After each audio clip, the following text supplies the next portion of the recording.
Hello, this is the CUDAN Open Lab seminar on March 10, 2025, Cultural Data Analytics at Tallinn University. And today it's our greatest pleasure to have Andrew Iliadis from Temple University, which is in Philadelphia, from the Department of Media Studies and Production. And he has a book in a pipeline which will come out in 2025. Is under contract, and he will speak about a section of this book which is extremely timely regarding the situation going on worldwide. And so the talk is called Surveillance as a Service, the Rise of Private Data Platforms in Governments. Andrew, the stage is yours. Take it away. Yeah, thank you so much. Yeah, thanks a lot. As you said, my name is Andrew Iliadis. I'm from the Department of Media Studies and Production in the Klein College of Media and Communication at Temple University. So I'm going to take you through a little bit of an introduction. I just want to briefly mention a couple other works that I've produced, talk about why I think this material is relevant to AI and in particular the role of data platforms. I'll give some background about one specific company that I'll be focusing on called Palantir Technologies and how they view themselves as what they call the government's operating system. Go through some methods, and then we'll talk some analysis and discussion, how it's relevant to surveillance and ethics and issues like this. So yeah, just a quick little bit about me. I have a joint PhD in communication and philosophy from Purdue University. It was an interdisciplinary program focusing on ethics and computational social science. Like we said, I'm an associate professor at Temple, but I'm also a member of our media and communication doctoral program, cultural analytics graduate certificate program, and science and technology and society network. I study the ethical and social implications of digital technology with interests in online search, wearable technologies, and automated decision-making. I'm on the executive editorial board of the journals Philosophy and Technology and Digital Society. Those are both Springer journals. And I'm also on the board of a journal called the Journal of Responsible Technology. I have 3 books with the 4th on the way, plus articles in digital media journals. These are some of the previous books. I'm not going to go into them, but if you're interested, Embodied Computing with MIT Press was about the wearable computing industry, some ethics policy issues. Semantic Media was a solo-authored monograph about basically how search engines and virtual assistants have been changing over the past few years, kind of giving us facts that in many instances don't lead back to references. And I talk about that, do some semantic network analysis. And the last one is a little bit of a weird one. It's a translation of a work of French philosophy from the 1950s called Cybernetics and the Origin of Information by Raymond Rouillet. He was basically in dialogue with people like Norbert Wiener and kind of criticizing this new cybernetic tradition from a phenomenological perspective. So yeah, I have other articles in digital media journals, so feel free to check those out if you're interested. What I'm going to talk about today is a section from a new book that's under contract called Autonomous Defense: How Tech Companies Are Crafting and Cashing In on the Future of Warfare.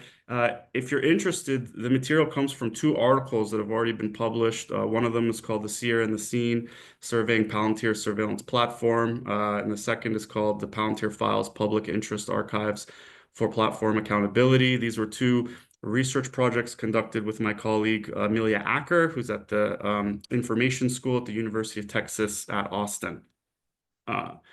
All right, so let me just start by explaining why this material is relevant to AI. So we know that there's a lot of logistically complex environments in the world, places with lots of moving parts. An airport might be an example of this. You've got different airlines, airplanes, passengers, luggage. And then you also have things like the weather. So a lot of moving parts to keep track of. And along with that, there's a lot of complex, heterogeneous information and data coming from different places to be able to keep track of all these moving parts. We know that when things like the weather go wrong, that can lead to big problems. Here in America, a couple of years ago, there was a very, very big crisis at the airport. One of our largest carriers, Southwest, basically had to ground 60% of their airplanes due to winter weather. But what we soon realized after that was that it wasn't just the weather that was an issue. It was actually that Southwest had very, very outdated outmoded software and IT infrastructure. Not long after that, you started to see op-eds in places like the New York Times by people like Zeynep Tufekci talking about the shameful open secret behind Southwest's failure. Their woefully inadequate data systems to be able to handle all this complex data. Some of the stories that you heard were things like passengers were unable to get their luggage. They couldn't give people, coupons to go to hotels, and just it was a complete mess. There was a lot of messy data, things like that. So how do data platforms fit into these type of logistically complex environments? Well, data integration and analysis platforms, or DApps we can call them, are systems that unify and process data from multiple sources for preemptive decision making. They're central to understanding AI's growing role in managing public services, logistics, governance, and surveillance.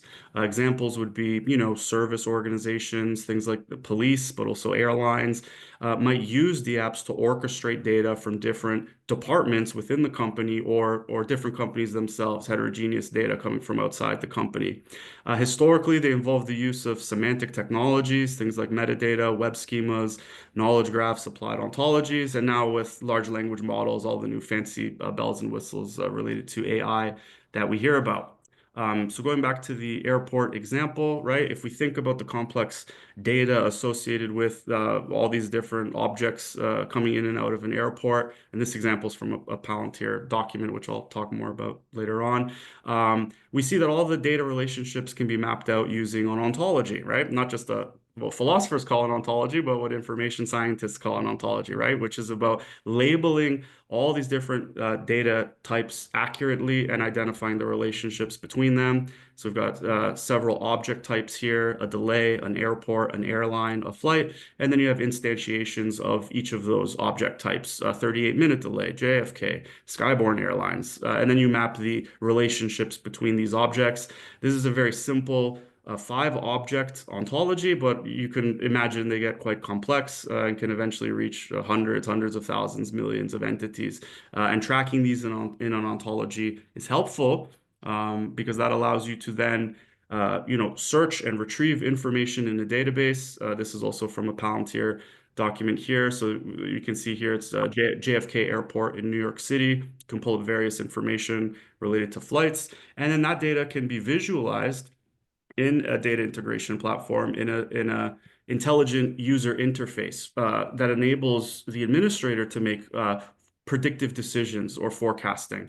And we see here this is Denver Airport in the USA, weather analysis, looking at flights, making decisions about where they can go, right? So very helpful in logistically complex environments like airports. There are many different kinds of data platforms and data platform companies. Palantir is only one of them. This is a small list. Some other sort of popular ones on the market right now include things like Snowflake, Databricks, etc. But we're going to stick with Palantir for this particular project here. So let me give you a little bit of background about this company. So they're currently valued at over $173 billion. That's their USD market capitalization, which puts them at roughly the 85th most valuable company worldwide. So pretty big company, pretty valuable company, comparatively speaking. Um, you may have seen some salacious or interesting cover stories over the past few years. This was a Bloomberg cover story from 2018 called "Palantir Knows Everything About You," the data mining company using war on terror tools to track American citizens. The scary thing, they're desperate for new customers, the article says. One more here, there was a cover story in New York Times Magazine from 22, and this one is titled, "Does Palantir See Too Much? The tech giant helps governments and law enforcement decipher vast amounts of data to mysterious and some say dangerous ends." So kind of spooky titles here in these cover stories from these online, or these magazines rather. Just one quick photo here I thought was kind of interesting from the New York Times Magazine story. That's the CEO of Palantir on the left, standing up there, Alex Karp, leaning over, talking to some Palantir employees. And whose portrait is on the wall? None other than the French philosopher of surveillance, Michel Foucault. I'm not sure if they were trying to be ironic or maybe a little cheeky with this photo shoot here, but kind of interesting. More recently, if you've been following the news about what's happening in America, I think Wired has been doing some excellent reporting. So I encourage anyone who hasn't been following to check that out. I think they might win a Pulitzer for what they've been reporting recently. But they've been talking about how former Palantir employees have been assisting Elon Musk and associates in taking over key government IT roles. So you've probably heard about the DOGE, or the Department of Government Efficiency here in the United States. Again, another article here talking about the recruitment effort that helped build Elon Musk's Doge army, and how individuals from Palantir were associated with some of these efforts. So, still relevant in the news here in America. Not only those kind of scary previous articles from a couple of years ago. So, a couple of questions that I have, or that I guess I can help make clear, is why study Palantir? Why should we care or study this company? They're a global leader in digital surveillance and data integration. They have core AI technologies in predictive analytics, applied LLMs, and ontology modeling. They're used in public sectors like policing, immigration, healthcare, but many more. There are several policy considerations that we can think of. We know that AI-driven surveillance shapes governmental norms. Here in the US, we see increasing public procurement of artificial intelligence systems. There's ethical challenges at the intersection of public sector AI applications, things like surveillance, policing, and human rights. And I think public interest studies can increase transparency and accountability of AI-powered systems managing sensitive data in public services, right? So there's some reasons why we can study this particular company. So just a little bit of background, one slide of background here. They were founded in 2003. Early funding came from the CIA's In-Q-Tel investment arm. That's an investment arm of the intelligence agency. They were originally based in Silicon Valley, now headquartered in Denver, Colorado, here in the States. Their customers include U.S. Government, CIA, NSA, ICE, which is Immigrations and Customs Enforcement here in the U.S., law enforcement, LAPD, Los Angeles Police Department, New Orleans Police Department, healthcare, the NIH, the NHS in England. They've been expanding recently. Financial organizations like JP Morgan Chase, logistics, Airbus, and humanitarian, the World Food Program, they've also partnered with. So many different sectors. It's not just governmental services. They're also working with corporations and humanitarian organizations. They have roughly 2 billion in contracts with the US government. And like I said, they've expanded into the UK and EU. And there have been several controversies associated with the company, concrete controversies. In the news, there's been reporting about their partnerships with ICE for deportation operations here in the US, allegations of enabling racial profiling in predictive policing. There have been employee protests over ethical concerns. And there's also been congressional scrutiny here in the United States from lawmakers concerning human rights implications of some of these technologies. So just a couple more articles here that have briefly kind of mentioned some of this more, I guess you could call salacious or nefarious work that Palantir has been conducting in the United States over the past few years. Verge has reported on how the New Orleans Police Department has been using the predictive policing technology from Palantir.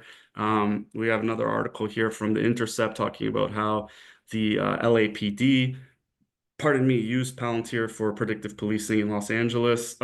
One thing about this type of reporting, though, over the years, which is, great reporting and it's good that it's out there, is it typically, won't be based on a significant amount of original data or evidence. Sometimes it's a single FOIA request, which is a Freedom of Information Act request. So there might be like a single email, or one thing, but generally there's not a substantive amount of evidence or data related to some of this reporting. So typically it can, in my opinion, would be, kind of speculative or commenting on a single data item. So not too much behind it.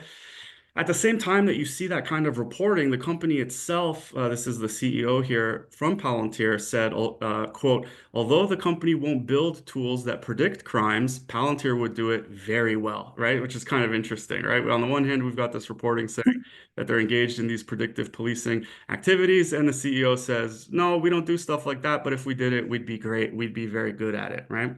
Again, other reporting we have from New York Public Radio have talked about some tools being used for some of those deportation operations. This was in the previous Trump administration. And again, this story in particular was based on a single email that was uncovered. And so they reported on that. And then you have Amnesty International talking about Palantir's failing to do the right thing and the need to respect human rights when it comes to these deportation operations. But once again, the company says that they deny assisting ICE with family separations. They go to conferences, places here in America. There's a big conference called South by Southwest, where a lot of businesses, et cetera. It's kind of like an corporate arts festival. It's a very interesting video. If you watch that video on the right there, this is in Fortune magazine. They trot out a PR person, public relations person who kind of says, no, no, we don't do these things. We do other things, et cetera. It's kind of an interesting document. The company itself, if you look at the history of their website, has flatly stated that Palantir is not a data company. So they underline the word "not" there. They say we're not a data company. We don't engage in buying, selling, trading data, those kinds of things.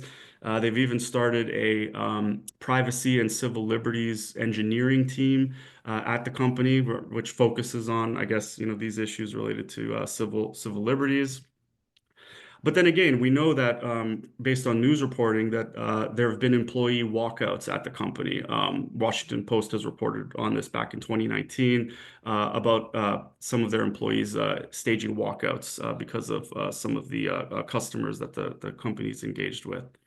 Okay, so one thing I like to look at, and I'll talk more about the specific project here in a second, is I like to look at corporate documents, which I'll say more about. And among the corporate documents that I like looking at include financial documents, things like Securities and Exchange Commission documents that are filed by publicly traded companies here in America. If you look at the registration statement, the Form S-1 statement of Palantir, they say that they want to, quote, become the default operating system for data across the US government, transforming the way the entire US government buys software. And again, we are working towards becoming the default operating system across the US government. So that's from their registration statement with the Securities and Exchange Commission in 2020, right? So here's a question that I have that helps me think about some of this work. And it's not the specific research question, which I'll explain in a second, but more of a kind of global orienting question that I try to think about as I'm looking at this material.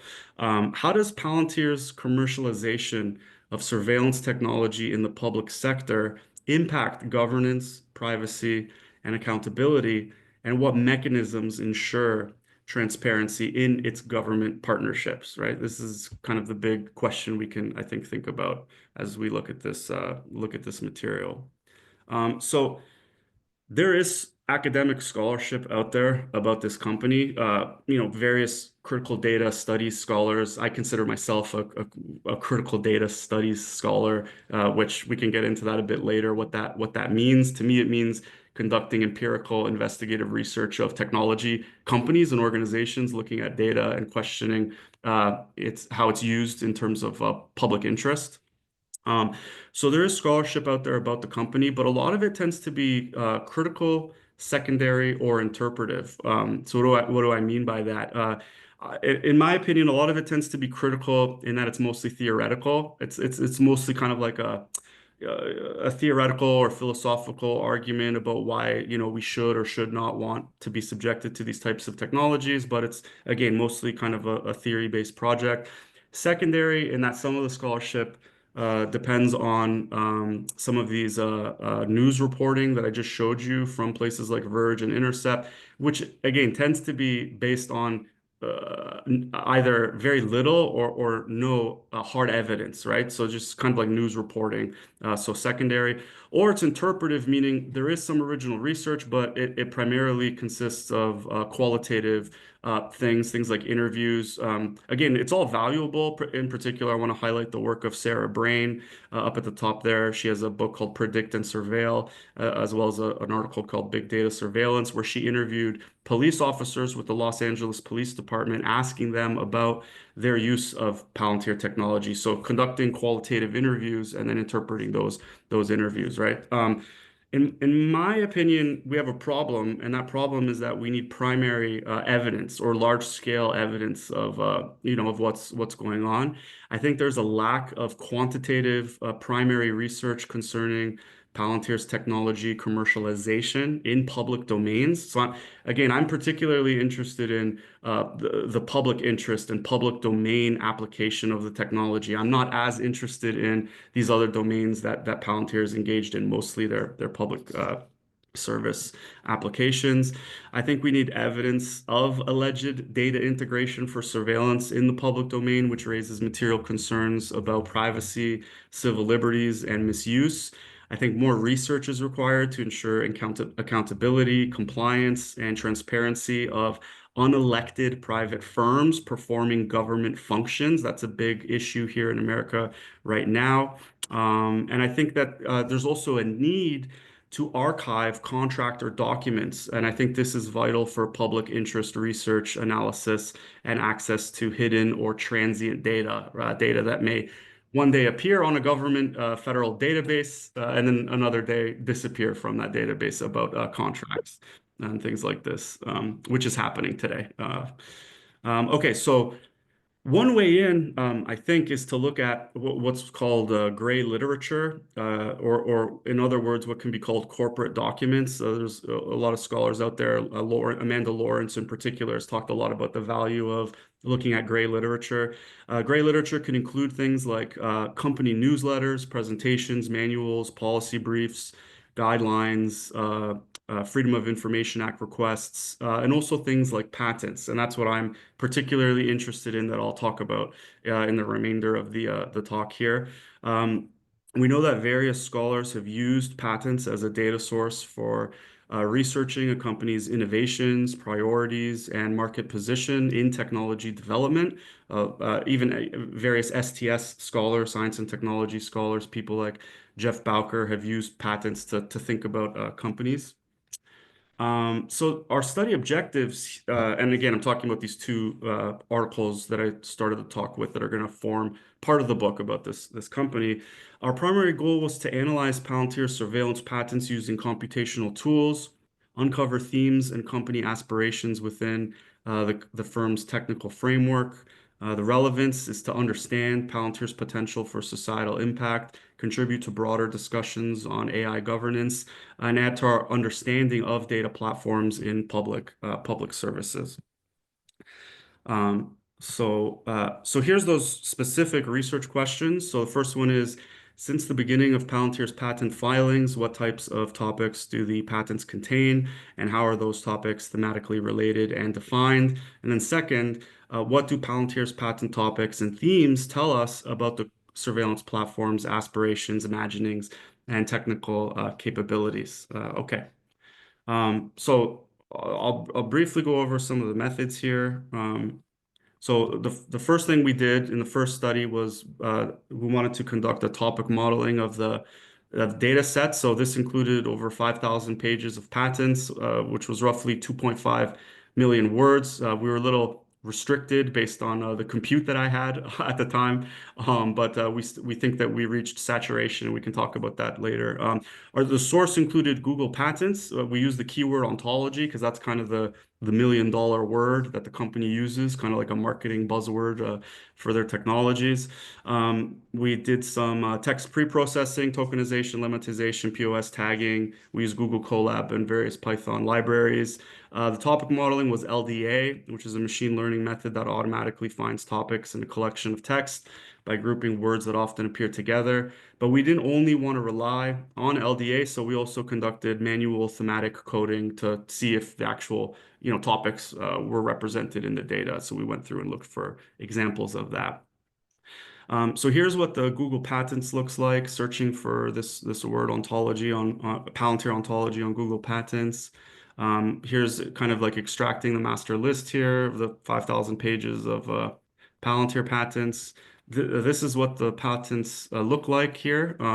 This is the first page of two of them. They vary in size. Some were as short as 3 pages. Some can be as long as, 30, 40, 50 pages. Um, I'll kind of give away the ending and tell you the one on the left there you can see is titled near the top Crime Risk Forecasting, which I'll talk about in a second here. Okay, so that's the patents.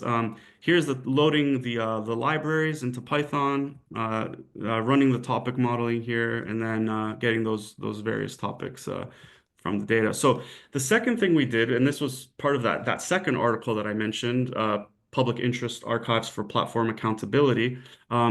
We wanted to compile a corpus of documents. And again, this is the second article that was released a couple years later. But we wanted to include not just patents, but also other types of gray literature. So things like court documents, Freedom of Information Act requests. For those who don't know, those are legal requests that you can make to the United States government here, asking them information, and the government is under obligation to release information. They can redact pieces of it if they like, but they need to release that information. It also included things like privacy impact assessments, which Palantir's customers release concerning the privacy implications of their work with the company, and also things like NGO reports, press releases, all the patents, and then the financial documents, including the SEC documents. All of these were sourced from various places, some obscure federal government databases. These are things like the Federal Procurement Data System, Justia and Pacer, which are legal databases, USA Spending, Global Newswire, Muckrock for the FOIA requests, etc. And all of these digital objects, because they're all PDFs, right? Pretty much. Those are all tagged with metadata for searchability. And what we did was, ta-da, we made a website, an online archive called Palantir Files, which is an investigative archive concerning the data integration and analysis platform company. This is the homepage here. You can notice it's got several categories there, and users can go to the files sub page, and you can search on a search bar for various files, or you can use the drop-down menu to search for the different categories. So this is court documents. You can see is selected from the drop-down, and then all the various court documents are presented there. Currently, it's not online. We're transferring servers and web hosts, but if you want to look at it later, the URL is palantirfiles.org. palantirfiles.org. Again, it's not online right now. We're currently transferring everything, but if you're interested, you can check it out later. Okay, so let's talk briefly about the analysis and get into some discussion. So this was the results from the topic modeling. We had 20 topics, so this is the first 10. Kind of fairly innocuous, kind of generic sounding things. We see like identifying data matches, associations, and relationships, logical rule-based scoring and analysis with alerts. So you see the topics on the left, the words in the middle, and then some examples that we found on the right from our manual thematic coding, looking for examples of those things. This is the second group of 10 here, right? So rather than take you through each of these different topics, what we decided to do after the manual thematic coding was group all of these topics into three themes, general overarching themes that we discuss in our article, and which I'll take you through briefly now. So these are the three themes that we group all of the topics into. The first theme is labeling human traces and sorting actions. The second theme is leveraging metadata ontologies and semantic technologies. And the last one is to lead to interpretive processing for preemptive decision making. Preemptive decision making meaning being able to forecast or make predictions about things, right? So let's go through some of these briefly here, look at some of these themes. So the first theme, labeling human traces and sorting actions here. So we see patents related to surveying individuals, labeling and sorting people's activities. There are patents describing context-sensitive views and interface visualizations, including how users can interact with triangulated data labeled in an investigation. Some of the patents present hypothetical scenarios, including identifying information about financial payments, including private individuals' money transfers, their cellular phone calls, the addresses that they have or addresses that they might share with other individuals, and also things like the flights that they've taken and whether they've shared those flights with someone else or if they've arrived at a destination that another individual has arrived at. So in sum, labeling and sorting various kinds of personal data to track people over time. I'll zoom in here on this image if you want to look at this image here. And what you see is basically like a social, kind of like a social network, but showing all the different digital traces that somebody leaves. On the bottom right, you can see there's a removable media event associated with a computer. So someone has done something on a computer. They've made a payment to another individual. They've made a phone call to another. Those two people took the same flight and they've got flight information. So basically combining various heterogeneous data related to, banking, phone calls, computer interaction, things like this, into a network, into a social network. Um, we also see evidence of domain-specific patents. So I just talked about tracking, data kind of generically from various different sources. There are patents describing, for instance, tracking people's healthcare data, things like prescription information and pharmacist network. These would be things like prescriptions, pharmacy, pharmacists, which is kind of generic. Like a lot of our doctors, have this information. When they ask you like, where's your pharmacy? But if you look at the patent, it also includes other kind of more interesting personal information. For example, in this network, we see connecting the health information to information about who somebody's spouse is, whether they've been arrested before, what their address and phone number is, and also identifying people who are quote unquote possibly related to this individual. So sorting health information with information about personal relationships and arrest history. So again, if we zoom in, kind of on the left there, lower left, there's a little box talking about employees, and below it you can see possibly related by family, talking about if people are related by family. A lot of this is kind of couched in the language of like fraud detection, which you can make an argument like obviously, fraud is bad and we need to develop tools to reduce things like fraud. But I think the domain scope of this technology leads into some kind of blurry ethical areas when you start talking about, family members, personal information, personal data combined with the health information. Um, Okay, last one here from the first theme. We see evidence of facial recognition for investigations. So there are patents describing investigators taking an image of a person with a smartphone, a new application to search for information about them from multiple sources, including public and private. So they describe search scenarios, including data extracted from images sent to a server for detecting matches, links to people's various social media profiles for cross-media search and retrieval. These are intended to be used in active field operations. So you might recall earlier in this presentation the news reporting from NYPR talking about ICE using Palantir technology for deportation operations. Well, in that article, they relied on a single email, I believe, which discussed a new application that ICE was using to identify some of these individuals. And I think, in my opinion, patents like this show evidence of those types of technologies in development. So if we zoom in here, you can see, you take a photo of someone, it tells you who they are, and on the right shows you like the various kinds of data that will be pulled up from the facial recognition technology. Okay, second theme here is leveraging metadata ontologies and semantic technologies. So if we go down, I don't want to go over time, so I'm not going to talk too much about, semantic, what a knowledge graph is and semantics and things like this. But one interesting thing we find are, developing semantics for personal data, right? So what do we mean by that? We mean developing kind of like a metadata language or metadata fabric to label things like personal information into an ontology, right?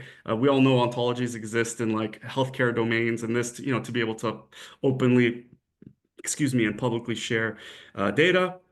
But in this instance, we see ontologies to coordinate personal metadata concerning an individual. Some examples include, data labeling items like a person object, a flight, a financial account, common addresses, money transfers, and then also overlaying all of that data with geographical metadata to create interactive maps. So taking the personal data labeled about those personal interactions and overlaying that on geospatial data as well. So if we zoom in, if you look at the architecture, this kind of broad view of the architecture, it's the ontology right in the middle, right? Remember what we said? That's their kind of key buzzword that they use in a lot of their products. It's all about the old school ontologizing labeling of these various personal data items. Can I ask a question? Sorry, Yes. can you Yeah. go back? Yeah. I think the thing you said that ideally, you want to skip over that due to time, but I think we should actually spend some time here because it's one of the major sea changes that we saw in the 1990s, that we go from relational databases to these more granular sort of like, every record can be its own type or multiple types. It's not, the basis is not like in archaeology or in GIS systems, the geographic map. It is not sort of like, sort of some other reference system, but it is actually the connections themselves. And we see this here. And in some sense, this is, I think, something that the broader public hasn't fully understood, that that is the actual basis of everything. And where sort of like they lack understanding, which very, very much asymmetrically gives Palantir and its owners an advantage over the public, isn't it? Absolutely. Yeah, I think that's a great observation. 100%. And a lot of the work that I've done outside of this specific project is to try to increase what other scholars have called like data infrastructure literacy, or at least literacy about, information systems, including things like hidden ontologies or knowledge graph Mhm. proprietary versions. Yeah, yeah. Do you have an answer why in this picture the word ontology and not the graph is in the center? Because we see that link and object is sort of like a side thing. So it seems like they're still going for this sort of like, over. It's a little bit like, you're not talk about individuals, you're not talk about the color person living next door, but ontology means you classify that person as a color person and then abstract from their individuality. So that is like sort of where I think the deepest problem lies in this, isn't it? Yeah, I could be wrong, but I think we would have to start getting into conversations about like upper level ontologies versus domain specific ontologies. So Mm-hmm.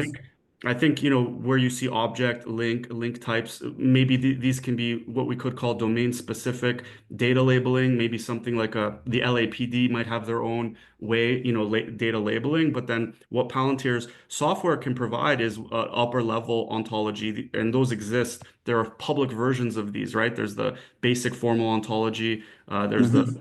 yeah, Sumo Dolce. There's Wikidata is even a version you can talk about. So I think Palantir has their own upper level ontology, and I think that's one of the ways that they sell their product, I think. Mm-hmm. Mm-hmm. Yeah, yeah. Um, any other questions, or shall we move on? Just go on. Okay. Um, So in terms of the ontology, and this is getting into the more, I guess, specific instantiations, we see patents describing graph databases for searching path-based relationships between people. So we see patents presenting hypothetical scenarios, including showing how an employee is identified, who they have visited, where they were seen at, who they are married to, and what they own. Like there's even patents describing data labeling in terms of like what a person owns. Um, and we see also event or entity-based links. So, for example, all events that a person attended or all people connected to them. So, tracking people by analyzing and mapping relationships, movements, interactions through graph-based database searches. I'll zoom in here at this example here, and you can see, John Doe is an employee at an airfield. He was seen at Renault. He was arrested with the usual suspects. They played at the Blue Parrot, visited somebody named Isla, who's married to Victor, who visited Rick, who owns Rick's Cafe, who sold it to Ronda Rowe. Just identifying these various path-based social networks based on heterogeneous data. Okay, so the all some of this data is obviously the kinds of data that might be used in like a police investigation, which, put that aside, that's one thing. But what we see in these examples is, I would argue, also kind of like people's personal information, perhaps also information coming from like social media sites or, personal web browsing. So one thing we did is we also wanted to search the corpus looking for platform companies or mentions of specific platform companies, Instagram, Facebook, like Apple, Google. Some were mentioned more than others. Google and Microsoft were mentioned much more. And if you look at some of the quotes in the patents, I'm not going to read this entire quote, but just maybe the bolded section here. So this is a quote from a Palantir patent talking about private data or some social media data. So it describes consuming entity data systems can include private computing systems such as computing systems affiliated with financial institutions, credit bureaus, social media sites, marketing services, advertising agencies. I'll skip down. Web browsing history, e.g., browsing data provided by Apple, Microsoft, Google, Mozilla, etc. Social network interactions from providers like Facebook, LinkedIn, Instagram, and other available online behavior, right? So we see descriptions of coordinating this various data, social media data with public other data as well. Okay, here's the last theme, and I think the most juicy and interesting one, maybe for our conversations here. So this is the final theme, meaning interpretive processing for preemptive decision making, or what we can call forecasting or making predictions. So we see some patents in the data set describing things like crime risk forecasting, or what in other words can be called predictive policing. If you've ever seen the movie Minority Report with Tom Cruise, where they try to predict crimes like the weather.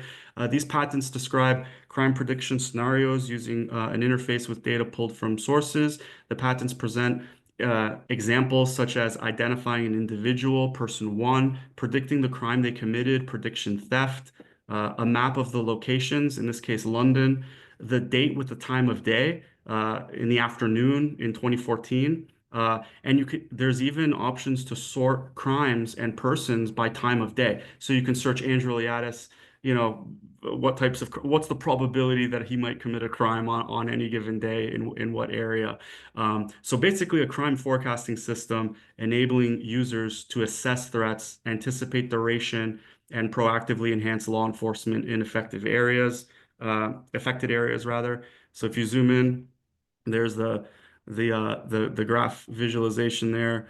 Prediction, you can see the little box, prediction theft, person one. You can kind of sort it by the different crimes, the time of day, people, and various little squares. Kind of, you can hover over them, and they'll give you like what I can only assume would be probability or some type of score or indicator telling you, if it's a hot spot or not. Those types of things. Um, okay, another one here is an example of forecasting people's movements, so anticipating where someone will be.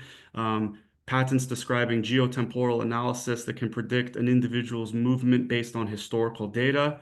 So this would allow to track people by recording geotemporal data. The types of data systems that would be fed into an example like this would include, CCTV footage, which is quite available, and also image recognition. This would be used to predict future movements, forecasting when people will meet. So if we zoom in again here, anticipating where people will be. Um, in this example, they talk about a terrorist incident. Again, a lot of these tools were developed early on as a response to kind of like 9/11 in the US, the need to integrate data from various heterogeneous government data sources. My concern is how they're being applied now, kind of domestically in places like policing, healthcare, airports, these kinds of things. And so anyway, what you see here is the mapping of different routes that somebody might take. On the left over there, you can see under presentation layers, it says blue journey, red journey, and kind of these different routes that somebody might take after an event. Um, okay. So like I said, we don't only look at patents, we also look at financial documents. So this is the first page of the of that registration statement, the Form S-1 statement with the Securities and Exchange Commission that Palantir filed. These are such rich documents. I highly encourage any digital humanities person or person who works, who has an interest in critical data studies or public interest studies, to start examining gray literature like SEC documents and things like this. Because if you look at it, if you look at them, I'll kind of scroll down here. This is a quote from Alex Karp, the CEO of Palantir, that's taken from that SEC statement. Okay, and I'll just read the bold part here. He says that they've created generalizable platforms for modeling the world and making decisions, and that's what we have built. The construction of software platforms that enable more effective surveillance by the state of its adversaries, involving the points of tension and trade-offs between our collective security and individual privacy. The ethical challenges that arise are constant and unrelenting. We embrace the complexity that comes from working in areas where the stakes are often very high and the choices may be imperfect, right? So, he kind of says at the top there, software platforms that enable more effective surveillance by the state of its adversaries. Okay. So I think there's various legal and ethical challenges here. This talk was called Surveillance as a Service, but Palantir essentially, rents its software platforms to these organizations, to these companies to enable things like surveillance.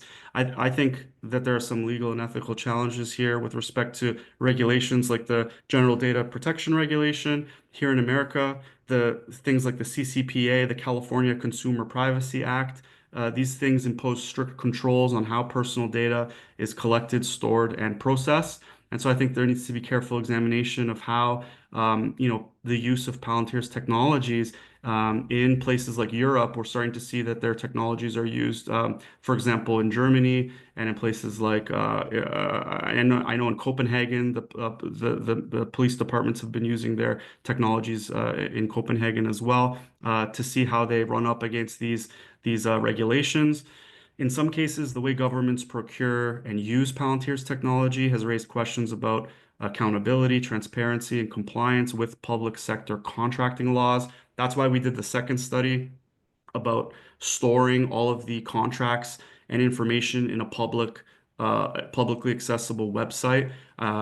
Sometimes these contracts disappear from federal websites like the Federal Procurement Data System. And so I think there's a need to house those documents containing public sector contracting laws in an archive. And then lastly, some countries have restrictions on data sharing with foreign entities. We see that especially today with what's happened, things that are going on today. And using software like Palantir in defense or intelligence may raise national security and sovereignty issues.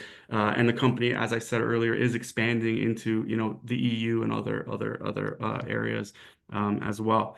Kind of the last, general thought here is that, regulatory and legal frameworks are necessary to ensure accountability for unelected AI companies that undertake government functions. I think is kind of the takeaway here from this presentation. I think this type of work presents a framework for researchers. I think it presents a framework for analyzing AI-driven surveillance infrastructures by combining topic modeling of corporate gray literature, archival research on public-private data partnerships, and critical data studies intersecting things like ontology, governance, ethics, and technology commercialization. Um, I think we need to, I think it helps provide a framework for expanding transparency research. I think scholars can leverage public interest archiving and computational methods to track corporate AI developments. I think it also in, uh, includes a regulatory intervention. I think these types of findings can inform policy discussions on AI accountability, particularly in data privacy, government contracting, and ethical AI. I also think it helps with comparative studies, comparing AI infrastructure with other autonomous defense and surveillance companies to map broader trends in AI governance. And some other work I've done in the field of augmented reality, we've done studies like that where we compare large amounts of data, trying to analyze where the sector is going and what different companies are doing. Um, there are limitations to this research. Some of you are probably better, better at computational methods than me. Topic modeling can struggle with nuanced meaning. It can lack context. I think we tried to just address that by doing our manual thematic coding. There's better versions of it available now. So if we did the study again, we would probably use like Top2Vec or BERT Topic, which are considered more advanced than LDA these days. Patents only reveal protected inventions, not the full scope of a company's technologies. But again, we're particularly interested in the public interest aspect of these technologies. And then lastly, focusing on Palantir's surveillance activities overlooks its broader data analytics services across various sectors. And I want to highlight that and say, the company does good things, right? They do vaccine distribution, et cetera, working with the World Food Program. So, this isn't a case of like, oh, this one company is evil or bad. It's more like, let's examine a specific, market application and what some of the dangers might be in that particular, market or domain application of this technology. So, I am wrapping up. Last couple of slides here. Um, you know, I really love to see the impact of some of this work. So I was very happy to see after these studies came out that we were referenced in some government reports. So the Scottish government, there was a report called the Final Report of the Independent Expert Group for the Unlocking the Value of Data program, talked about some of this material. And then I think more kind of interestingly, the EU. There was a report to the European Parliament called Artificial Intelligence and Human Rights, Using AI as a Weapon of Repression and Its Impact on Human Rights, which also references our work. And I really like to see this type of public engagement and ways that our research can influence, law and policy. To me, that's what critical data studies is. That's what it should be. It's not really just this theoretical exercise. I put the emphasis on data in critical data studies, not on the critical part. And so this is what the types of output we like to see. And then, yeah, we started all of this by saying this is part of a book project, which it is. The book's called Autonomous Defense: How Tech Companies Are Crafting and Cashing In on the Future of Warfare. Palantir is only one company that I look at in the book. We're wrapping up here, but the other two companies that I look at in the book are a company called Anduril, which develops autonomous hardware systems, drones, things like this, and also SpaceX, which most of you have probably heard of. Why do I talk about these companies? Well, they're in many ways like brother and sister companies. They are some of the most highly valued aerospace defense companies in the United States. All of the old military contractors, your Northrop Grummons, your Raytheons, your Lockheed Martins, they're kind of the old what we call defense primes in America, and their influence will be receding as the influence of companies like Palantir, SpaceX, and Anduril is increasing. For example, this article here from last year, Fortune talks about how SpaceX and Palantir now have bigger valuations than some of the top aerospace defense stocks as the US military is changing. And I think some of the things you're seeing in government speak to some of the changes that are quickly happening here in the United States. Anduril, for example, was recently valued at $28 billion. In the book, I talk, apart from the computational modeling of corporate gray literature. I'm not going to talk about some aspects of the book because I don't want it to be publicly available. But there is a whole other part of the book which I'd love to talk about, but I'm not gonna. The one thing I will say is I am also looking at kind of like nonprofit organizations. There's one called the Silicon Valley Defense Group, which is basically a nonprofit that connects Silicon Valley with Capitol Hill. So they throw organization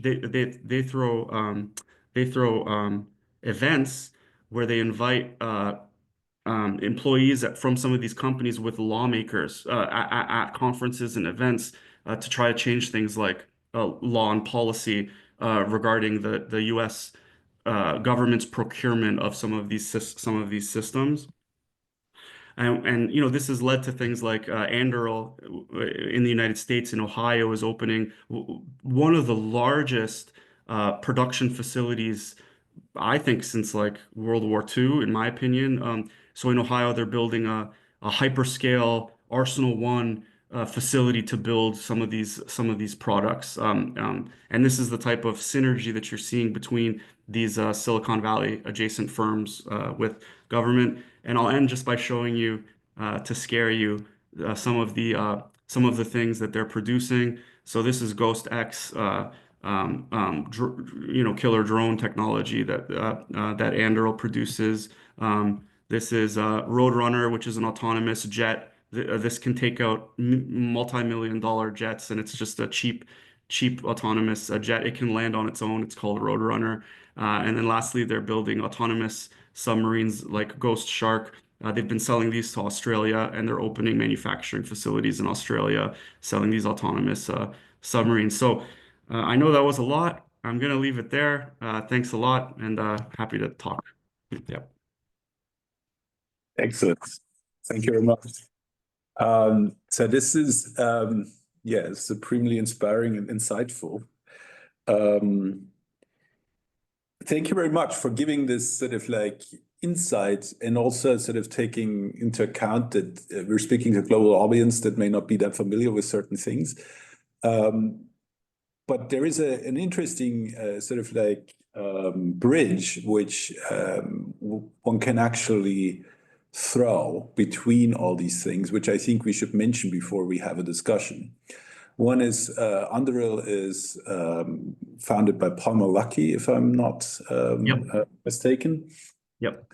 So there is this connection to sort of 1990s computer games, 3D technology. You know, one may think about John Carmack and Oculus Rift, and then you're quickly thinking about Mark Zuckerberg. And those of us who are old enough may think about Doom and Quake and Wolfenstein involving Nazis, and people who either are enthusiastic about these games or people who stop playing computer games. I'm one of those. I found it disgusting, actually. No matter if you make it sort of like cosplay monsters or people. One thing that sort of like is important here is a couple of years ago at UT Dallas, where I was a professor, there was a sort of like artificial human kind of project of having basically using Unity game engines to do simulations of traffic stops, of people controlling, you know, having a road post of, say, the army in Afghanistan and actually checking people for micro expressions, that kind of stuff, or actually training for sort of like training nurses on a baby birth station in a hospital. And when this thing was presented, I actually asked, why don't you switch off the crosshairs in the game engine? And there was a room of like 500 people who sort of like considered me weird for saying this, that in a baby station, you shouldn't have crosshairs in your game engine when you're actually about sort of bringing babies to the world. And then there's another thing, another aspect. There's one name you didn't mention, which is Peter Thiel, who is the partner of Alex Karp. And they, both of them sort of like were, I think, sort of equally important in the founding of Palantir. And for those of us who are long enough in the era of knowledge graphs, which I'm since 1996, Back then, there was a very, very, very small number of people sort of like making this case of like, you shouldn't have tables. Every node should have its own types and typically more than one of them. You should have events, which are just zeros that are connected to other IDs. And that's what like, there's nothing in the node and stuff like that. And Palantir was very far ahead doing that too.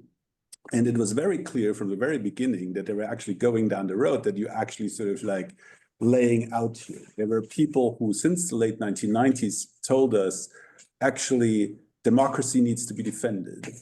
And looking at like what the applications were, it was fundamentally clear that should we defend against exactly that? And so these kind of questions sort of like were repeated until it became blatantly clear that, for example, Peter Thiel is not interested. I mean, he's openly saying he doesn't think democracy is a functioning kind of form of government anymore. He sort of installed J.D. Vance, who like, is openly, sorry, I'm in Europe, I can say that, he's openly Nazi. And so basically these kind of things are deeply problematic. And there is also this myth that Alex Karp and Peter Thiel studied in Frankfurt, in the Frankfurt school environment, which is sort of like questionable if you look more deeply into it, where, you have this feeling that Alex Karp is sort of the liberal person, that's how he's framed. But if you look at the latest videos where he says like Palantir is now, the super cool AI company, they're the best AI company because, now we all know from different sources that, you use knowledge graphs to train large language models actually getting better. So he has a good reason to say that they actually have a good spiel there. But he also mentions, yeah, sometimes our decisions kill people and we're really good at that. And so there is this sort of, we now are in a situation where it cannot be denied anymore. Like all these things play together and are really, really difficult. And let me sort of like finish this plaidoyer with the third aspect, which I think is super important. Cultural data analytics, the way we do it, if you look at the cultural data analytics open lab seminars in the last 5 years, the spectrum of things that has been presented there by people from all over the world, from all sorts of disciplines, or the stuff that we do here in Tallinn in different ways, is actually sort of preceded by people doing similar things with way more expensive computers again, starting in 1990s, like Renaissance Technologies, the hedge fund, at the same scale. Like they're basically like what you're presenting here, you look at like millions of words and 5,000 documents. That's basically stuff they did in the late 1990s on like sort of more massive machines. And there, again, for these people too, it is interesting to follow the patterns, which I love that you sort of like presented this and really made a good case for this. This is really sort of something where, truth sort of like seeps out, right? Because when people want to earn money, they need to actually talk about like what they actually plan and what they're actually doing. And I think that is a really important thing because there is a sort of natural bridge between these kind of applications and what happens in cultural data analytics. And now I think we need to see this in front of the background that at NSF, the National Science Foundation, the word sociocultural has been forbidden a couple of weeks ago, such as like the word systemic, bias, and like all the DEI terms and all the, sort of like LGBTQ terms and so on, which, as you know, critical media studies, critical data studies and stuff like that, this is like very much our home. So basically, they forbid this kind of work to be funded from the one quantitative sort of like source, which any age, typically they don't collaborate, and any age typically doesn't do that kind of stuff, right? If you think about one of the first cultural data analytics papers, which sort of like is canonically seen as one of the starting things of the thing that culminated in 2016 in the cultural analytics long program, everybody was sort of aware of this paper that came out in December 13, I think, 2010, which was, the Million Books paper by the Google Books project, Counting Engrams by Jean-Baptiste Michel and Eres Lieberman-Eiden.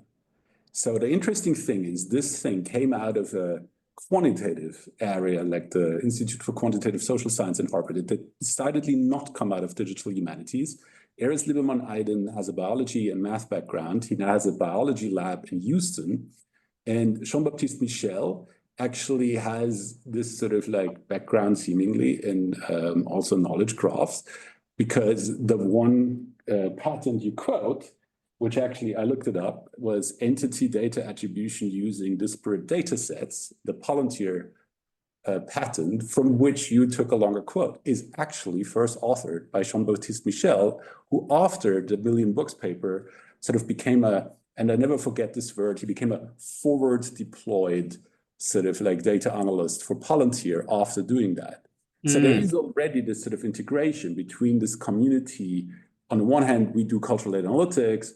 A lot of people try to do computational social science, data analytics, cultural data analytics, sometimes for good. But then there's other people who say, obviously do it for money. There's, again, as you say, there's nothing wrong with it, but it raises this big question that everything we do, including what you've presented, that very much could have been done in Palantir itself, has dual use. And the moment we talk about companies where the founders very clearly benefit from war, very clearly are not interested in sort of like sustaining democracies, very clearly engage in, Elon Musk sort of like supporting Nazi parties. Elon Musk also switched off the Twitter API. We cannot use Twitter data for that kind of stuff. You have to pay 40K per month. I don't even know if that is even possible anymore. So basically the idea is there we are sort of like at a cul-de-sac of cultural data analytics, where on the one hand, it was like, oh, that's really bad. We could use this for evil. It is used for evil. Should it be done? While at the same time, we are in the situation where it's like, yeah, actually the response, the only response, which is better than anecdotal, as you have shown in this talk, is actually to do that kind of analysis, but actually have checks and balances in a similar way as, for example, at EPFL in Switzerland, people who are engineers have to sort of like have a similar oath than in medicine, I forgot the exact name, the oath of Hippocrates, right? Is basically that whatever you do with this technology is actually for the benefit of others and the planet, and not to sort of like exploit people, which obviously, with business is questionable. So I think our discussion should happen in this circumstance where it's now fundamentally clear that we're in some very, very dual use territory. Yeah. Yeah, you mentioned so many good things. I'm trying to think which one I should respond to here. Let me start with some of the type of like personal background. You mentioned some figures like Peter Thiel, etc. And maybe I can put this as a question to the group. One thing I'm struggling with the book, because I'm not finished writing it, is how much of the sort of personal backstory should I give in the book versus, just explication of the technical features, etc. Because there have already been several books that tell some of this history, right? About the PayPal mafia, Musk, Peter Thiel being involved with PayPal, Palmer Luckey developing Oculus Rift, selling it to Facebook, working at Facebook, getting fired from Facebook, in some ways being a disgraced person in Silicon Valley, and then kind of clawing his way back up to found his second multi-billion-dollar company, Anduril, which is quite rare. How much of that story, should I bother telling? Because it has been told in some other places. So I think you're absolutely right. I think it's, that type of history informs a lot of this work. We should look at the individuals behind these technologies. But yeah, that's one thing I think about, is like how much of that story needs to be told. I didn't actually catch that other thing you mentioned about the who you said was the author of you said was the author of one of the authors of the Palantir patents. Yeah, so Jean-Baptiste Michel and Erez Lieberman-Eiden were called in, I think, as like talented young sort of like researchers. One of them was like good in knot theory and stuff like that. So it was very clear that these engrams sort of function similar to genes. So obviously it was a no-brainer for the head of research at Google, which was John Orban, to actually call in people from this sort of like systems biology background. There was somebody in the Google Books sort of like team. Actually, I invited him for a talk once in another lab. His name is Brockman, who basically single-handedly did this sort of like index. Okay, so basically there was a data set where you had these engrams on the one hand, and then, you know, obviously the content of the books, which later became HathiTrust, which is the text. So you basically have this bipartite network between books and engrams. And for reasons which are legal, obviously they couldn't publish both because the publishers wouldn't have liked that.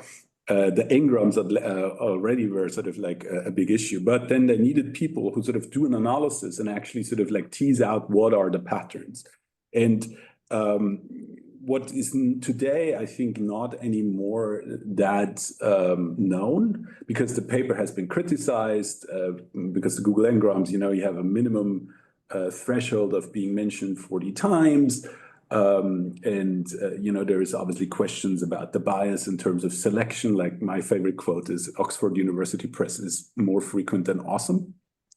And that's actually a statement.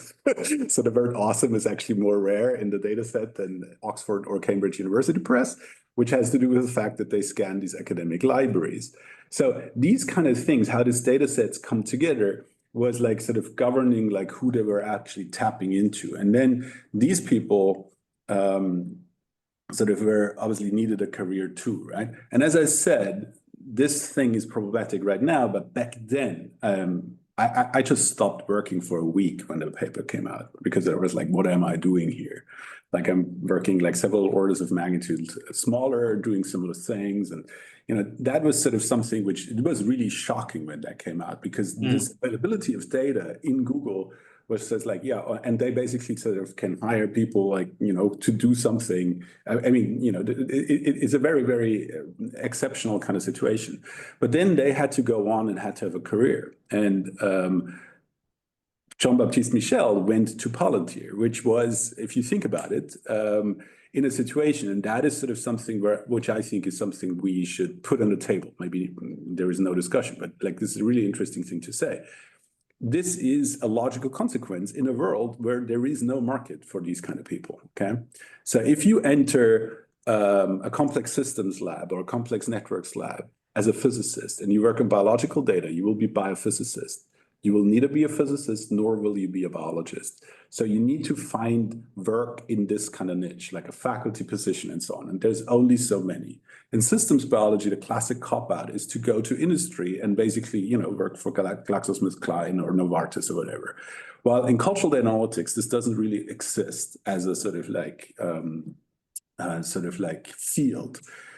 If you think about like what the situation in digital humanities is, like, you know, a university may produce, I don't know, say 100 masters, like large university, 100 masters in digital humanities each year.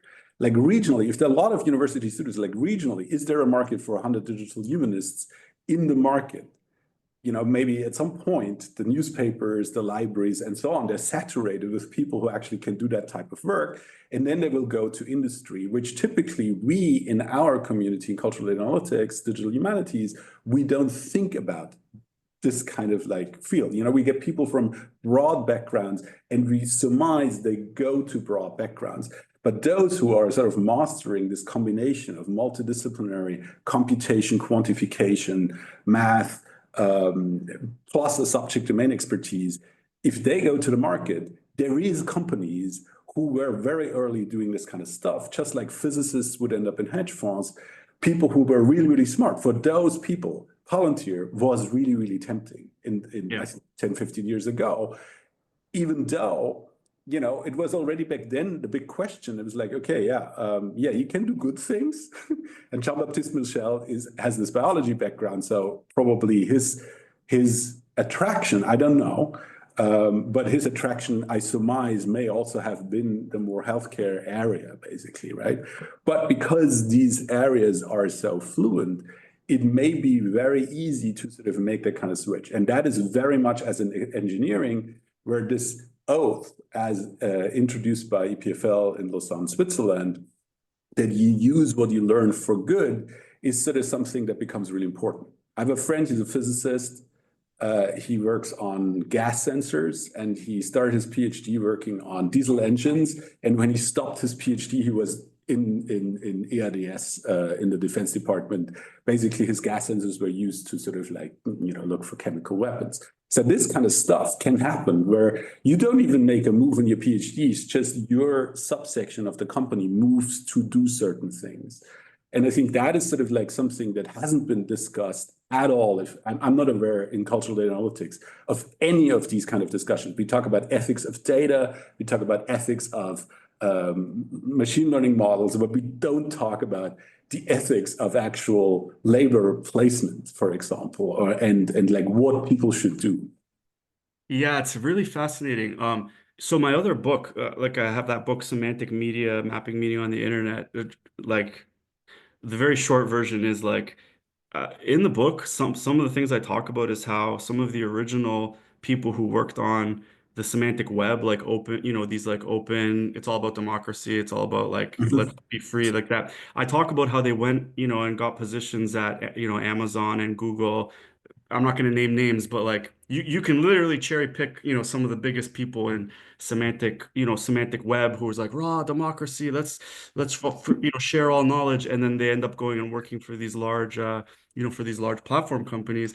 I think just like you're saying, you could kind of tell a similar story, right? In the application of Mhm. digital humanities techniques and these kinds of things. People who went to work for defense companies, absolutely. My problem with writing this book is, and this was one of the shortcomings of the semantic media book, is I think my previous book didn't quite know what it wanted to be, if it wanted to tell the history or if it wanted to be like a contemporary, here's all these new technologies. And I think when you do that, the book suffers a bit. So what I'm trying to figure out with this book is like how much of that backstory do I want to give versus Mhm. just here's what's going on. But I 100% agree with you. I think it's very valuable. I just want to say one thing with respect to, you mentioned like ethics-based approaches, et cetera, these kinds of things. One conversation that I have with like my quantitative friends and scholars or whomever, when we talk about like what's the difference between like critical data studies and just like data ethics or like ethical approaches to, computational systems, to me, like the value in something like critical data studies is it's like a non-principalist based approach to like actively looking at how technologies have ethical implications. Like we all know that there's like, codes of ethics and this and that, but then people go and do these things anyway. Palantir has its own, as I said, like what is it called? The what public they have that new division that they created, and they put their code, their codes there and whatever. It's like, okay, we've got a list of codes, what do you, and then what then, and speaking of personnel, if you look at some of the people that they've Palantir's recruited to be on the privacy and civil liberties engineering team, some of their associates, it's people that I know it's a couple of people I know who are like philosophical ethicists that have been hired on to kind of like whitewash or like, apply Mhm. these like ethical based principles. Um, the value I see in something like this is a more kind of like let's actually show and tease out the application domains of how these things are being applied and look at the policy and legal implications. But yeah, you gave me a lot of food for thought. I need to like kind of sit and think about some of those things. I think Mike has his hand up. Yes, Mike. Yeah, I just wanted to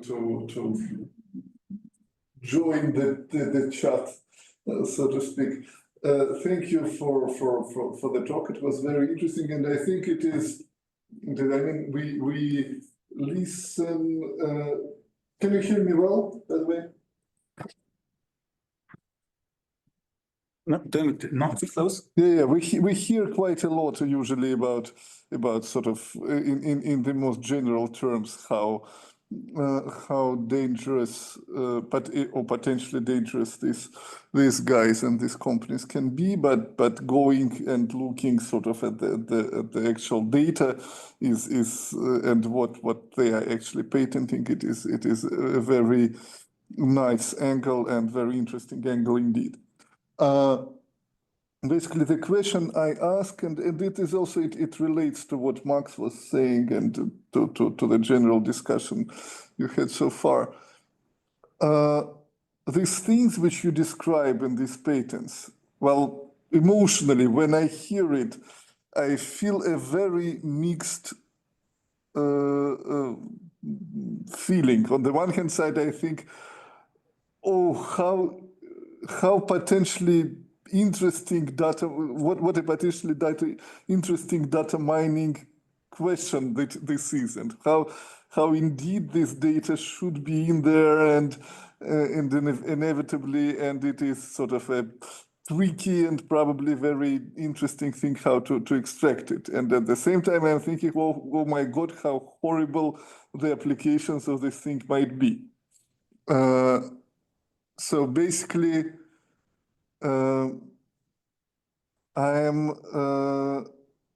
a little bit at loss and would like to hear your opinion. What should we do politically about all this? Because I mean, this is what they are doing is definitely, for example, I don't know, understanding the patterns of how people move in space and predicting where they will go. It is a very interesting scientific problem. And it is a very interesting question just to understand how these things work. And inevitably people will do this. Inevitably people will leave a lot of digital traces of their behavior, and they probably will be identifiable. And whatever we think, the people there will be many people who are greedy for money, power, or whatever. But somehow, so far, the civilization has managed to survive, despite there being lots of greedy people and bad actors. So probably there should be some rules or some regulations or something which could possibly mitigate the risks of bad faith uses of these things, which are actually quite widespread nowadays. And I mean, in places like China and Russia, they're sometimes quite horrible, and there is all reason to believe that it can spread in quite horrible way to other countries. That's Yeah, basically my question.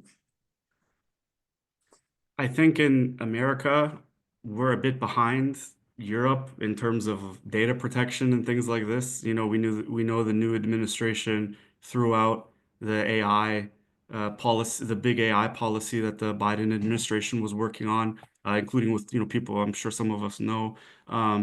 So we are a bit behind here. I think. I think it's incumbent on us as whoever is a digital humanitarian or an ethicist, etc., to move beyond simple, codes of ethics to actually try to put pressure on policymakers and lawmakers, or at least try to produce our own research that can help them articulate some of those dangers in these policy briefs and things to lawmakers. In Europe, I don't have it in front of me right now, but I know that Palantir has received special attention, um, and that some laws have been not changed, but they've been able to circumvent certain laws. They've received special permission from certain municipal authorities for their work. I can't remember if it's Copenhagen police or in Germany, but there's examples in the press of them receiving kind of like special treatment when it comes to the use of their technologies by police agencies and things like that. I think more attention needs to be put on that. I wish I had it in front of me to show you, but in Europe, actually there's a publication called the Good Law Project in England. I don't know if folks are familiar with that, but they've been writing a bit about this. So if you look up the Good Law Project in the UK, they talk about this a little bit. So they've been producing articles talking about these special kind of exemptions that Palantir gets in some cases. Um, Yeah, I don't know. What can we do as researchers? You know, to me, it's you produce studies that have evidence that lawmakers can cite in reports, and maybe that will lead to some change. I'm not hopeful here in America. We're heading down a we were already down the wrong path, and I think we're now in the garbage chute, heading very quickly down the wrong direction. But yeah, not a good answer, but that's my answer. Yeah, thank you. So there's a kind of you know the sort of question is like, if what happens happens, okay, what could be the function of your book? Like, there's what you're showing may not even be possible to show in 3 years because these data may not be as available, for example. Who knows if Google Patents still exists in 3 years? So what you can show, I think, is sort of like or what you should maximize, thinking about your question, if you should focus on these individual stories or if you should focus on sort of like the more tangible parts. These tangible parts where actually people can cite evidence, they can say, this is actually how this was planned to be. They knew that they want to do this and that based on these documents. This is very much what had to be done in situations like this. Like, if you think about like how and I'm sorry to bring this up too, how the arguments of the prosecutors in the Nuremberg processes actually sort of were built was exactly via these kind of documents. And, you know, who cares about the love life of Hermann Goering? Yeah, no, I completely agree. When these articles came out, I got quite a bit of, you know, kind of attention and feedback. I was actually contacted by the company. I don't want to get in. I don't want to kind of like speak too much publicly about it. But I agree. I think like visualizing, seeing the evidence is more important than kind of telling the backstory. Yeah. As I said, you know, people have done it. I may mention it, you know, I may give a page or two to talking about it a little bit. But I think you're right. I think kind of showing the visualizing the evidence, the patents, the financial documents, etc., is more important.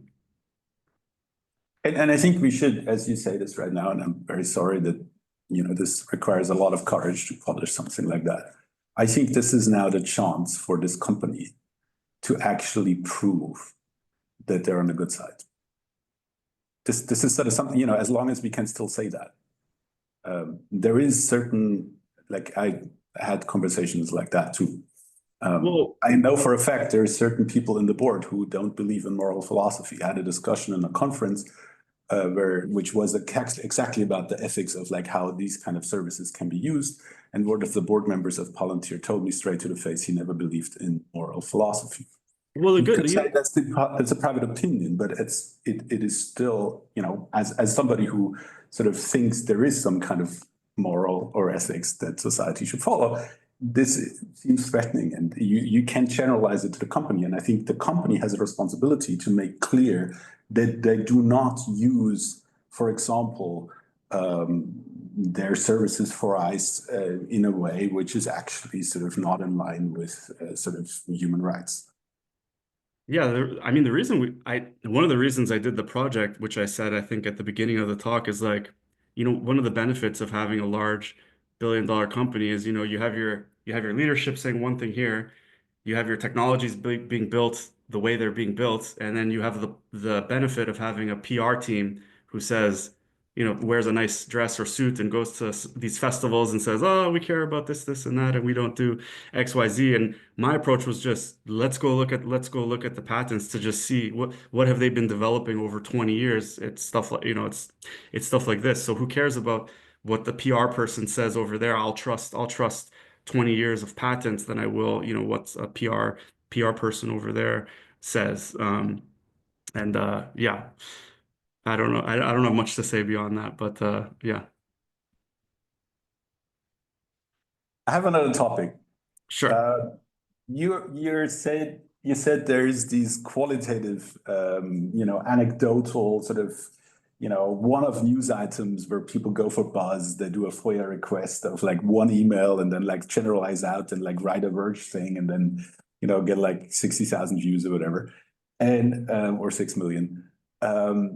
These kind of this is a problem in science in general. Like if you spend 3 years writing a paper, and somebody else in the sort of data journalism department of some large newspaper can do basically an afternoon project, and doesn't have to care about like if the data is clean, if it's properly debiased, if you use your method properly. They just pull out a visualization that looks sort of like almost the same, and they make some claim, and they get just as much impact. So this is a competition which is sort of unfair, while at the same time there is a danger which is really, really crazy, which is you are in competition with these people, right? I mean, they sit actually in Verge and can do that post, while you have to write your book for 3 years. And then you have to hope that somebody at Verge covers your book to sell the book. How do you deal with that? Can I tell you, I love that you brought that up, because that's a bee in my bonnet right now, and I have a bit of a bugaboo about that. I've been contacted by reporters. So I was contacted by Wired reporters. I showed you those 2 articles. It was one of those. It was one of those reporters. This was last summer, after the article came out. I was in Australia traveling for some conferences. I spoke to them. It was 3 a.m. in Australia. I spoke for an hour on the phone with them, telling them things I know, blah blah blah. And they produced these articles, not showing the patents or anything like that, but about Palantir, never mentioning me, never mentioning this work, never that I talked to them for an hour on the phone. The Good Law Project, which I just mentioned to you, who wrote some things. I exchanged maybe 7 emails with this person who was asking me questions about Palantir, and I'm explaining what the company does. Do they do predictive policing? Well, they kind of do this like network analysis. It's and I'm like giving them the details. And then he published an article and did not mention me. He mentioned their in-house data expert from the Good Law Project, this and that. And it's a little bit like dispiriting, because they came to you asking you for your expertise, and you tell them stuff, and then they don't mention you. This is my first experience with stuff like that. I'm not I've never not been profile enough to engage with that kind of thing, but I don't know. Does anyone have any suggestions for what one should do in those situations or circumstances? Because I'm starting to get to the point where if I do get another solicitation or call, I might just say, either give me some money or put it in writing that you're gonna quote me or something like that. Yeah. Yeah, I think like I had a similar incident. I gave a talk at New York Times before my most impactful paper is a Science magazine paper, 2014, and was on the homepage of Science and Nature on the same day. Oh, wow. So I gave a talk at New York Times Research Lab, and New York Times it had press impact in 28 countries. Of the large ones, New York Times was like sort of crickets. And like 1 week later, they published their own visualization, how people move from one county to the other in the United States, which was like very clearly inspired for what we're doing. And so, the thing is like, you do the good old Eugene Garfield, you cite whoever doesn't cite you, and then they can't ignore it anymore. So that's like the one defense we have. It's perfectly normal, because people play a Ponzi scheme. They're not in they're in academia, they're not in science, right? While at the same time, I think this also sort of like points to the fact that this sort of like longer term work, where you put a lot of effort in, actually needs to have this sort of like it needs to be really, really solid. So when people check out that Wired article, but your book will be out, at some point they will end up in the book, and they will actually see, oh, that's where the evidence is. And I think that is sort of something which is, I think, really, really important, which as we have these, like, let me give you one example. In digital humanities, there is this sort of like contest, who has the most blinkiest interactive platform, and who has the fanciest visualization, and that kind of game, which is sort of like fun. But at the same time, for example, take the racial dot map, which was done by Duke University based on a 2010 census, I think. So you could see sort of like in every county, randomize the dots in a density in 5 colors based on white, Latino, Black, Asian, whatever. And that was a really important map, because if you would remove that color, you would actually not see the kind of sort of intrinsic racism and like how cities are built in the United States. It's really, really important.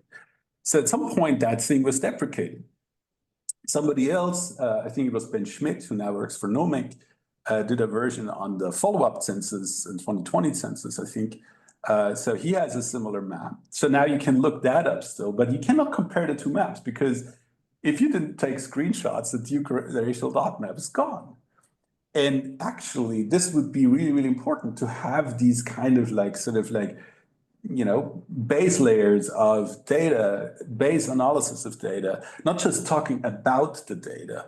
In a similar way as in art history, talk about Eddie Warburg, but nobody does his kind of work, right? So this is sort of like weird. We need these kind of like really sort of ground evidence things. And I think for us, it's important, and I think it's a really good thing to think about, like whatever we write should still be valid in 20 years. So it's not like journalism, but if you look that up, if you look at a figure in your book, or if you look at a figure in one of our papers, in 20 years, this should still be a tiny document. Like if we do, you know, we did a paper on Tinder, this may not be true in 20 years. It may not be true in a different region, what we found out, but it's a point of reference where you can say in this particular region that they analyzed, that is actually sort of like the state of the art, and that is like how that looked like. And from there, I can learn something else. And I think that is a really, really important thing. And that is, by the way, harking back to Palantir. Palantir does a lot of stuff, and then they do preemptive decisions, even worse, where they have no accountability because they don't have to present you with the data. Like if you go to court, like something happens to you, like for example, imagine you're an immigrant, you're denied entry based on the fact, like let's take a very, very sort of realistic example. Based on the fact that your gender marker in your birth certificate is different from your passport, you won't get a US visa anymore since 3 weeks, right? So imagine a person from, say, Italy comes to the United States and they're denied a visa based on that. And then they don't even have the birth certificate, but based on the movement trajectory of whatever the database says, they say, oh, that person is like, you know, an immigrant, is transgender, whatever. They deny that kind of thing. That person has absolutely zero chance to actually point to the data.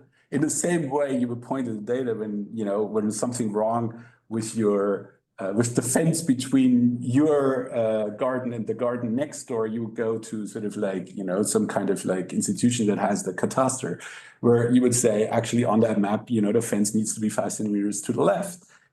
That you can do because the data is opaque in sort of the company's database. And that is probably, like from a societal point of view, actually not acceptable, isn't it? Absolutely, and it's been documented. You can read some news reporting about that. The NYPD, the New York Police Department, was using for a brief time Palantir's, I believe, Gotham platform, and when they stopped using it, they wanted access to their analytics data. So like some of the data that had been produced after they had, you know, loaded some of their various databases into it, and Palantir allegedly, according to the reporting, wasn't giving them access to it. And the NYPD had to sue Palantir to get access to kind of like their own data, or at least the analytics that were produced off of their own data. So absolutely, what you're saying is true at like a single individual level, but it's even true of like Palantir's own customers level, right? That information is proprietary, you know, is proprietary analytics, even though it's based off of their, you know, their data that they've put into it. Yeah. Mike has raised his hand. Yes, Mike, go on, please. No, I did not. Oh, you did not, but your hand is still raised. It's Okay. So then let me cap this off what we just said. Like this is also not true, not only true for these sort of like general cases, it's also true for simple things like digitization projects. You know, how many institutions like the big 5 university libraries, Bavarian State Library, that got into Google Books. The same is true for sort of like large photo archives that are scanned by Google. What the institution gets back is raw scans. Well, Google gets this, like, you know, let me give you an example. The Zentralinstitut für Kunstgeschichte, Central Institute for Art History, which in Munich, which is one of the largest art history libraries, which was founded to give back stolen artworks from Jewish families surrounding the central collecting point where these sort of like artworks were put together. They have one of the largest photo archives in art history, black and white. People spent about 50, 60, 70 years, like since 1947, to actually collect these photographs. They're hard won. Like there's people who go to Baroque churches with Linhof cameras, plates, takes about, half an hour to do one picture. And now they get like 1 million of those. And then Google scans them, has the scans. The institution gets back the raw scans. But obviously, Google can sort of like, as they call it, in the pleasure dome, sort of use their entire data to integrate that with all the knowledge they have otherwise. So basically, in this particular case, the German taxpayer paid to make this like really detailed documentation, but the actual harnessing of it, which, in the library is individuals doing qualitative art research. So most of the photos will never be touched, right? Because they do a very small, like there is, I don't know, 30 fellows, say, per year, and the 30 fellows can never sort of like look at the 1 million photographs. While in Google, this is now part of like sort of like the matrix multiplication, so to speak, of the giant large language model and the giant index that they have. And so that is sort of something that we have not realized as society, and that has to do with the fact that, for example, the digital commissioner behind GDPR in the European Commission, Günther Oettinger, he was like not very good in English. He is definitely not a person who would use a computer very proficiently. He wanted to sell a medieval book from the National Library in Baden-Württemberg, for example. He's that kind of guy, right? He's sort of right-wing within the center-right party. He is not the guy who would understand what is the possibility of getting out of these scans. So we have this asymmetry, not just in terms of like, sort of like who can exploit that, but also in terms of knowledge. Our representatives in government, they don't have the imagination that we have, and we doing this for say 20, 30 years, but working in an academic environment, not being within, say, the pleasure dome of Google or whatever the Palantir equivalent of that is, seeing the opportunity space if you have all these computational sort of like infrastructure and all the data they already have. And so what you've mentioned, for example, this thing that, they can actually look for possible contacts based on you arriving in the same airplane. Like, let me give you an example. There was a guy sitting beside me. He worked at Cisco. He focused on knowledge graphs. He was from Iran, and he also brought pistachios from Iran. We had a 7-hour conversation side by side in a seat. So what does it mean? Is that like, am I or that person now on the radar at Palantir for talking to an Iranian person doing knowledge graphs? See, this is crazy, right? Because this can be used against people, even though it's an absolute nothing burger. It was in this case a random coincidence of two people sitting beside in an airplane and actually having a conversation about knowledge graphs. Yeah, but try explaining that to, you mentioned politicians. I don't know if some of you remember when like Mark Zuckerberg and some of the big CEOs were testifying in front of like congressional hearings here in the United States, and one of the Congress people said like, "Well, how do you make money?" And Mark Zuckerberg just kind of stared at him and he goes, "We sell ads, sir." Like I don't think he quite understood like the way that the platforms make money. Back in the day, there was a lawmaker here in the United States who once thought that islands were floating objects. The point is, I think you raise a good point about like lawmakers don't understand the technology, and that's an issue, that's a problem. The second point, and what you're speaking to about these like social networks of these like social interactions, it's one thing if it's like publicly available information, but at bottom, what Palantir is offering, in my view, is kind of like a privatized version of an ontology that's like modeling the world, and that has significant ethical implications because you don't get to see how it's being modeled. It can affect you in your everyday life when it comes to like investigations and things like that. Ontologies were things that came out of, Tom Gruber's work in the 90s and semantic web stuff and all that, right? For these like open data systems, basic formal ontology, which is used for, the Human Genome Project and all that, all this good science. I think what we have with Palantir is like a privatized version of that. Is basically like trying to convince corporations and organizations to just build all of your ontologies using our proprietary database system. Let us learn the same, you talked about Google Books and how Google Books gets to keep all this like rich, data and might give back the raw, image or book file. I think Palantir is kind of operating in the same way where they're going to be learning, developing ontologies, knowledge graphs based on the domain data that's being entered from all these different places, but they then get to benefit from all of this like rich ontology data.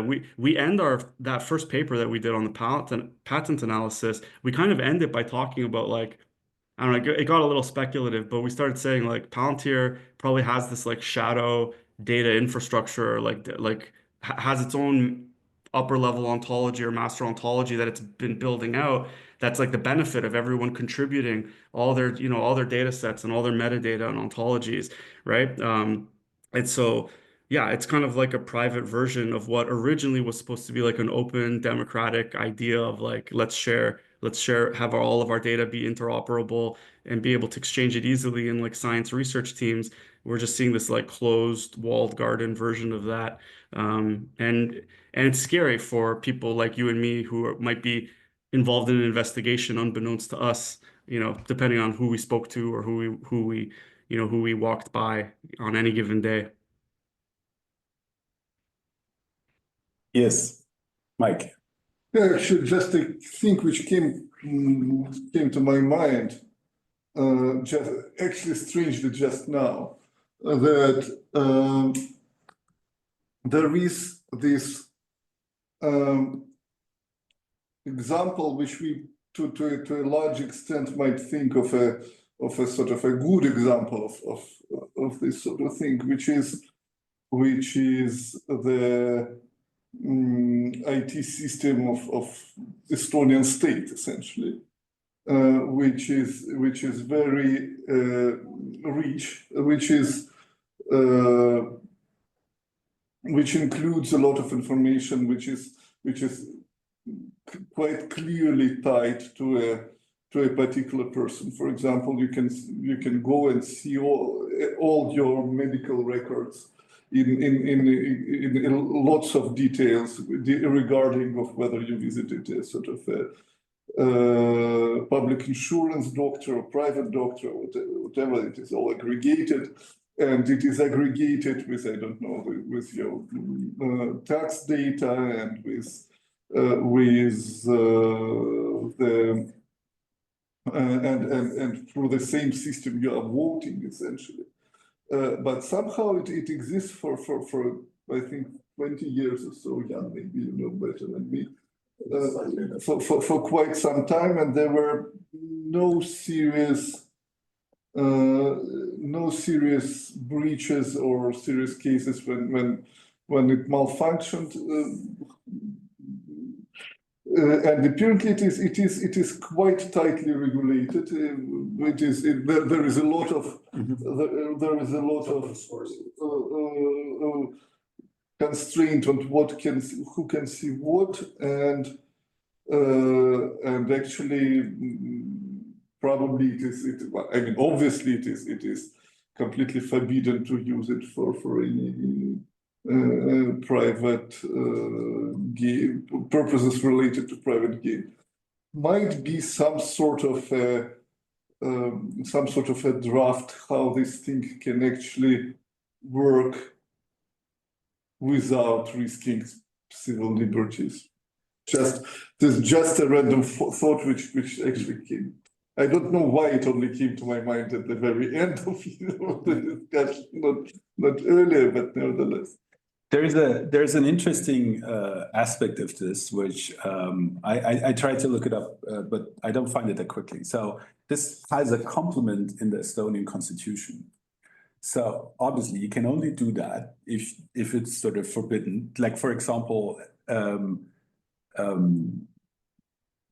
you cannot sort of like stalk other people, either as a person nor as a and forgive me if I don't sort of like piece this together very well, but there is a sort of really interesting way of framing this in Estonian law, which is you cannot just use this data against somebody else, for example, right? So you cannot know, like, for example, you never brush your teeth, and then I tell you next employer the guy doesn't brush their teeth, even because I'm the doctor and I know.